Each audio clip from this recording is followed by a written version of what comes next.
খেতে বসেছি, দেখো কি খাচ্ছি তোমাদেরকে দেখাবো। তালের পায়েস, এই হাইটের মধ্যে তালের ক্ষীর রান্না করেছে। এর মধ্যে দুধ আছে, নারকেল আছে, তারপরে চিনি, নুন, তাল তো দেয়। ওই যে আমার বাবা খাচ্ছে, এই যে আমার দিদি নিল, এবার আমি খাবো। তোমরা কে কে তালের ক্ষীর খেতে ভালোবাসো একটু কমেন্ট করে জানিও।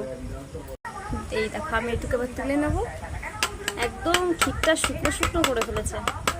এটা খেতে বেশি টেস্টি হয়, মানে হাঁড়িটা একটু বেশি বড় হয়ে গেছে তো তালটা কম।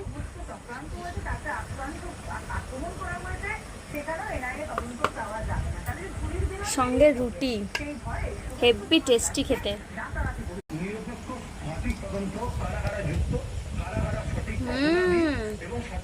হেভি লাগছে খেতে। এই দেখো